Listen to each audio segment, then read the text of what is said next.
So hi everyone, welcome back to my channel. My name is Saurabh and मैं third year MAP student. And यार ये video काफ़ी ज़्यादा demanded video होती है, हर बार होती है, because her bar comment section में यही आता है, बैकलॉग्स कैसे कवर करें। एंड यार इस वीडियो को देखने के बाद तुम्हें और कोई वीडियो देखने की ज़रूरत नहीं पड़ेगी, क्योंकि इसमें मैं तुम्हें बताने वाला हूँ तुम कैसे बैकलॉग्स कवर कर सकते हो। एंड मैंने कैसे अपने बैकलॉग्स कवर किए थे जब मेरे 11th में बैकलॉग्स बन गए थे एंड मेरी 12th स्टार्ट होने वाली थी। तो 2026 2027 सारे नीट एस्पिरेंट्स के लिए वीडियो है, या कोई भी किसी की प्रिपरेशन कर रहा है उन सब के लिए वीडियो है, तो ध्यान से सुनना। अब देखो स्टार्ट करते हैं। ये वाली चीज़ जो है, इस चीज़ को मैं एंड में बताने वाला हूँ, क्योंकि ये चीज़ बहुत इंपॉर्टेंट है। एंड ये जानने से पहले you should know how to approach a backlog. तो we'll start with steps to cover a backlog. देखो यार, सिंपल बात है, when you are trying to cover a backlog you should know कि तुम्हारे कौन कौन से चैप्टर्स बचे हुए हैं। ये नहीं कि तुम्हें पता ही नहीं तुम्हारे कौन से चैप्टर्स बचे हुए हैं एंड तुम बस स्टार्ट कर दियो लाइक कोई भी चैप्टर रैंडमली करना नहीं। अपने को पहले पूरी लिस्ट बनानी है चैप्टर्स की, हमारे कौन कौन से चैप्टर बचे हुए हैं। लिस्ट बनाने के बाद we have to set a deadline कि भाई अपना कब तक बैकलॉग खत्म हो जाना चाहिए। अगर आज है 14 अगस्त, तो कब तक अपना बैकलॉग खत्म हो जाना चाहिए, सितंबर में, अक्टूबर में। Keep a very realistic deadline. ये नहीं कि 15 दिन के अंदर तुम 15 चैप्टर का बैकलॉग खत्म करने की सोच रहे हो, ये काम नहीं करना है अपने को। तो लिस्ट बनाओ अपनी, अभी जिस जो अभी है, अभी वीडियो पॉज करो और अपनी लिस्ट बनाओ कौन कौन से चैप्टर्स तुम्हारे बचे हुए हैं। फिर एक डेडलाइन सेट करो, अपने आपको एक डेडलाइन दो कि हाँ भाई, अगर मैं इतने चैप्टर हर दिन करूँ या फिर इतने टॉपिक हर दिन करूँ तो मेरे इतने टाइम में बैकलॉग खत्म हो जाएगा। अब तुम्हें बैकलॉग कैसे कवर करना है, इस चीज़ पर आते हैं। ये सबसे इंटरेस्टिंग, सबसे इंपॉर्टेंट पॉइंट है, क्योंकि काफ़ी बच्चे इसमें ही गलती कर देते हैं। First of all you have to take lectures. काफ़ी लोग ऐसे होते हैं जो बिना लेक्चर लिए, जो बिना सिर्फ नोट्स पढ़े भी हैं, वो नोट्स बिना पढ़े लाइक कहीं ना कहीं से अपना बैकलॉग खत्म करने की कोशिश करते हैं। लेकिन you have to take lectures. अब लेक्चर्स कैसे लेने हैं, तुम्हें अटेंटिवली लेक्चर्स लेने, साथ साथ नोट्स बनाने। कोई भी लेक्चर लो, साथ साथ नोट्स बनाओ, क्योंकि बिना नोट्स बनाए यू कैन नॉट एक्सपेक्ट कि तुम्हें चीज़ें समझ आए और तुम्हें चीज़ें याद रहें। अब तुम्हें वन शॉट लेने हैं, फुल लेंथ लेक्चर्स लेने हैं, ये भी काफ़ी इंपॉर्टेंट क्वेश्चन रहता है। देखो यार, अगर तुम अभी ड्रॉपर हो या 12वीं क्लास में हो, तो अगर तुम्हारा अगले साल नीट है, तो keep in mind that you have like, अगर तुम्हारे ज़्यादा चैप्टर बचे हुए हैं तो do not take full length lectures, क्योंकि उसमें बहुत टाइम चला जाएगा। Try to take one shot lectures. But लेकिन अगर तुम अभी क्लास 11th में हो तो you can take full length lectures, क्योंकि तुम्हारे पास अभी टाइम है। ये मैंने बता दिया कैसे डिसाइड करना है। अब दूसरी चीज़ आती है टेस्ट। अब देखो, टेस्ट इसको मैंने सेकंड प्रायोरिटी पर इसलिए रखा है क्योंकि काफ़ी इंपॉर्टेंट है। बाकी चीज़ें भी इंपॉर्टेंट, लेकिन टेस्ट उससे ज़्यादा इंपॉर्टेंट है, क्योंकि ये तुम्हारा बेसिस बनाता है। You get to know yourself कि हाँ, मैं कहाँ गलती कर रहा हूँ, कहाँ मुझे कोई चैप्टर समझ नहीं आई, कहाँ मुझे दिक्कत आ रही है। जब तक तुम टेस्ट नहीं दोगे तब तक तुम्हें समझ नहीं आएगा। एंड यार, तुम्हें से काफ़ी लोग पूछते हो कि भैया हमें कोई ऐसी टेस्ट सीरीज बताओ जिनसे हम अपनी पूरी कॉन्फिडेंस के साथ अपनी प्रिपरेशन कर सकें। एंड यार, इसी के लिए I suggest you Rudra NEET test series, जो हमारे सौरभ नीट ऐप पर अवेलेबल है।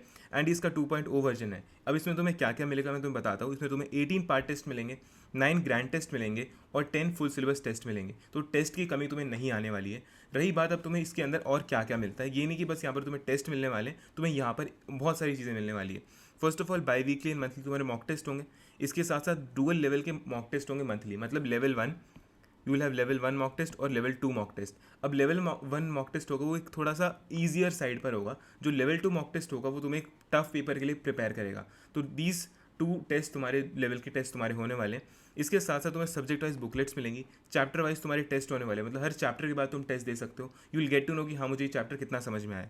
इसके बाद तुम्हें प्रिडिक्टेड टॉपिक मॉक टेस्ट मिलने वाले हैं। इससे तुम्हें यार जो मोस्ट प्रिडिक्टेड टॉपिक्स होते हैं उनके टेस्ट मिलेंगे। एंड इसकी एक और इंपॉर्टेंट बात वो है कि हर महीने में तुम्हें आऊँगा मेंटर करने, तुम्हें गाइड करने, तुम्हारी प्रोग्रेस पूछने। हर महीने में आऊँगा ऑन द ऐप, हमारे सौरभ नीट ऐप पर मैं आऊँगा and will talk to you guys. And इस पूरी चीज़ का प्राइस यार 499 रुपीज़ ही है, which is very nominal. And अभी जाकर सौरभ नीट ऐप को डाउनलोड करो। नीचे चैनल के डिस्क्रिप्शन में उसका लिंक दे रखा है। सौरभ नीट ऐप iOS पर अवेलेबल है, एंड्रॉयड पर अवेलेबल है। तो अभी जाकर डाउनलोड करो एंड अभी जाकर रूदर नीट टेस्ट सीरीज़ को परचेज करो, जिसमें तुम्हें ये सारी चीज़ें मिलने वाली है, वो भी बहुत ही नॉमिनल प्राइस में। अब हमने टेस्ट की बात तो कर ली, लेकिन अब बात करते हैं हम क्वेश्चन प्रैक्टिस के ऊपर, क्योंकि क्वेश्चन प्रैक्टिस एक ऐसी चीज़ है जिसमें काफ़ी बच्चे प्रॉब्लम फेस करते हैं कि भैया हम कितने क्वेश्चन प्रैक्टिस करें। हम कितने क्वेश्चन प्रैक्टिस करें, हम कितने भैया किस लेवल के क्वेश्चन प्रैक्टिस करें, इजी करें, मीडियम करें, हार्ड करें, बैकलॉग कवर करते टाइम, क्योंकि तब टाइम हमारे पास कम होता है। देखो यार, इतने सारे चैप्टर्स हैं, जो चैप्टर्स, कुछ चैप्टर्स लंबे, कुछ चैप्टर्स छोटे हैं। तो एक एवरेज मान के चलो, तुम हर चैप्टर के तुम 100 से 150 क्वेश्चन अगर तुम कर लो तो वही बहुत है। क्योंकि अभी तुम्हारे पास आई नो टाइम कम है, तो you will try to cover backlogs first. तुम्हारी एटलीस्ट तुम ऊपर ऊपर से ब्रशअप जब हो जाओगे चैप्टर से, तो you will know the core concept, जो कॉन्सेप्ट होते हैं, जो चैप्टर जिससे पूछे जाते हैं क्वेश्चन, वो सब तुम्हें तुम्हारे टिप्स पर होंगे जब तुम इतने क्वेश्चन प्रैक्टिस कर लोगे।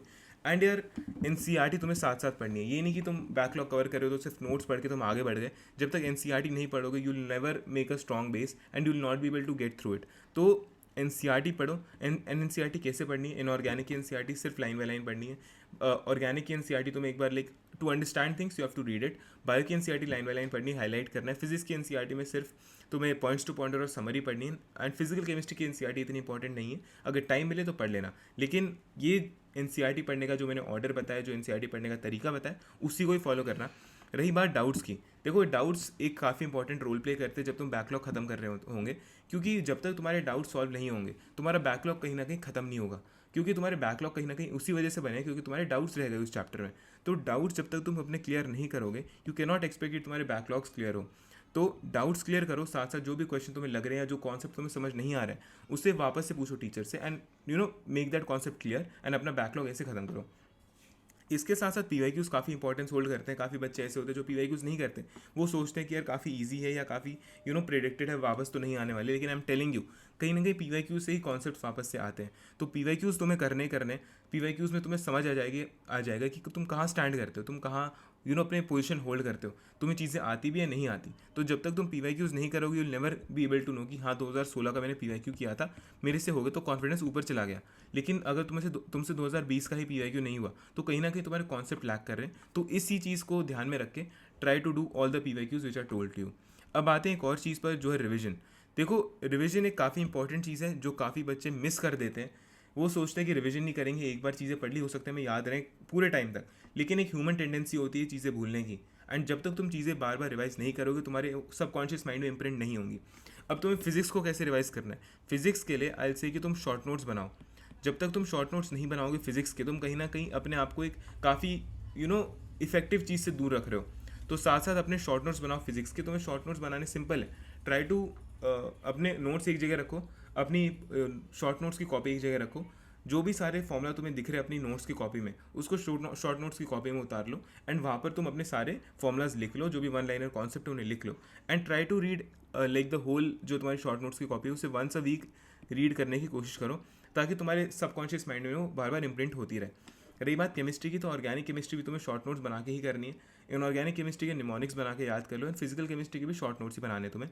रही बात बायो की, तो इसमें तुम्हें शॉर्ट नोट्स नहीं बनाने। Try to read NCERT and highlighted, क्योंकि तुम अगर एनसीईआरटी बायो की लाइक शॉर्ट नोट्स में कन्वर्ट करने की सोचोगे तो कहीं ना कहीं तुम्हारा टाइम भी वेस्ट होगा, तुम्हें समझ भी नहीं आएगा कि क्या इंपॉर्टेंट है क्या इंपॉर्टेंट नहीं है, क्या लिखूँ क्या नहीं लिखूँ।